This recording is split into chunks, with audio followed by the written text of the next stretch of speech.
Destacamos aqui um projeto que prevê aposentadoria especial a agentes de saúde. O nosso entrevistado agora é especialista em direito previdenciário, Washington Barbosa. Tudo bem, doutor? Muito obrigado mais uma vez pela presença e por aceitar o nosso convite. Boa tarde.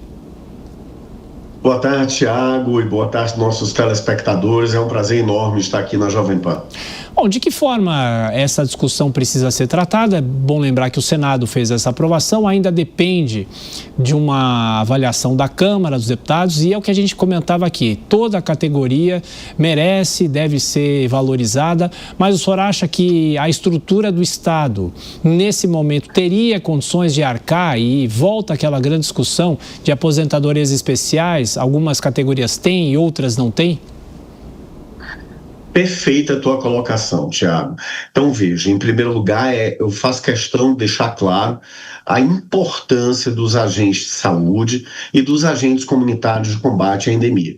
O trabalho que eles fazem, eles reduzem a quantidade de pessoas que se internam, que vão aos hospitais, porque eles passam na casa de cada um e vão orientando, vão dando as dicas, vão entregando remédios. Isso é muito importante, tá? Um trabalho realmente fenomenal. Agora, nós temos que dividir um pouco o que é, vamos dizer assim, o que a gente queria, o que a gente gosta, o que todos deveriam ter, para, de um outro lado, a responsabilidade que nós temos de ter em relação à Previdência.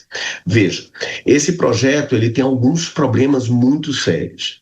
E o primeiro deles que a gente pode falar diz respeito a não indicar a fonte de recursos. Poxa, Thiago, tudo que eu queria era inventar despesa para mim e não me preocupar de onde eu vou tirar dinheiro para pagar. Tudo que eu queria. Mas o governo não pode fazer isso. Inclusive, a Constituição, no ato das disposições transitórias, ela diz muito claro que não pode haver um projeto de lei que impute despesas sem identificar ou a compensação, ou seja, reduz de um canto e coloca no outro, ou a indicar a fonte dessa despesa. De onde é que eu vou tirar esse dinheiro? Então, esse é um grande ponto. E você falou, Thiago, com muita propriedade no início da tua fala, quando você disse, poxa, mas existem outras profissões. Gente, o pedreiro, né? O servente de pedreiro passa o dia todo carregando coisa em uma obra, no sol quente, sobe, desce, às vezes fica pendurado lá de alguma forma. Ele merece? Também mereceria. O lavrador, a pessoa que está na agricultura, o caminhoneiro que é submetido a um leque de intempéries, de barulho, de risco, de sol, de calor, de comer mal porque não tem ao longo da estrada. Existem várias situações.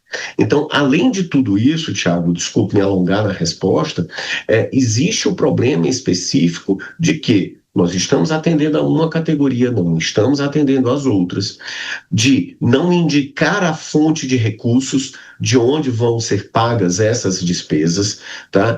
E ainda de abrir um precedente. Porque, como eu citei aqui 2, 3 exemplos dos serventes, dos pedreiros, dos caminhoneiros, dos agricultores, e existem várias outras profissões que são muito diferentes da nossa, que o peso maior que a gente levanta é de uma caneta.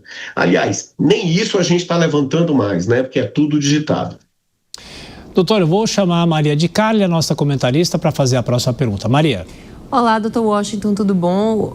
Você é especialista em direito previdenciário e eu queria trazer um dado. Estima-se que em 2030, 1 a cada 5 brasileiros serão idosos. Teremos um crescimento imenso nessa faixa etária. E aí eu pergunto a você, como é que, se a gente continuar aprovando uma série de benefícios, claro, eu não estou aqui tirando o mérito desses profissionais, mas se a gente continuar aprovando uma série de benefícios a mais, com gastos a mais na Previdência, como é que as contas vão se fechar até 2030, se a gente vai ter um número cada vez maior aí para lidar com a questão da Previdência?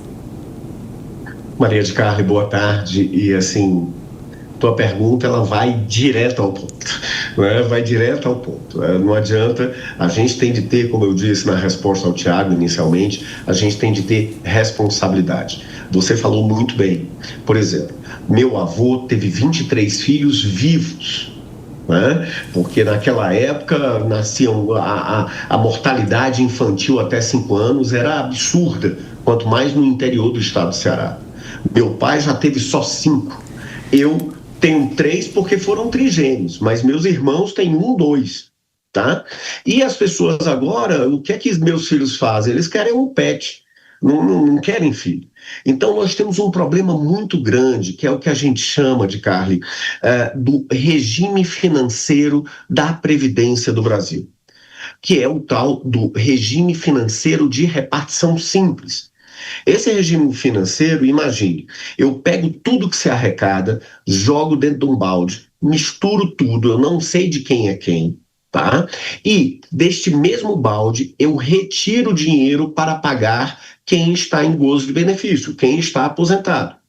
E isso eu faço no que a gente chama de pacto intergeracional, um pacto entre as gerações, porque hoje eu trabalho para pagar quem está aposentado, na expectativa que amanhã alguém esteja trabalhando para pagar a minha aposentadoria.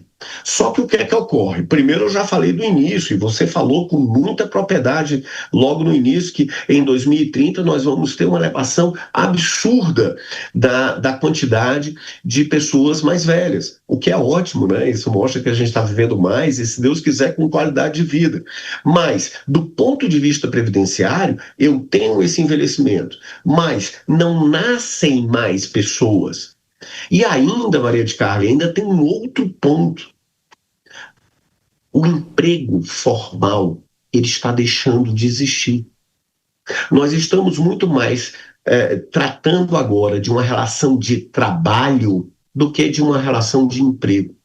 Então, eu tenho empreendedorismo, eu tenho os profissionais liberais, eu tenho crowdfunding, eu tenho várias outras formas de prestar serviço, e não necessariamente carteira, empregados, CLT. E o que é que acontece com isso? Envelhecem as pessoas, não nasce mais gente nova e a arrecadação diminui, porque o emprego CLT, aquele bonitinho, vai reduzir cada vez mais.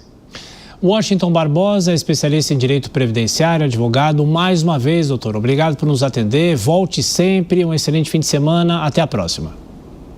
Um prazer enorme, Tiago. Muito obrigado pelo convite e parabéns pelo teu trabalho. Muito obrigado.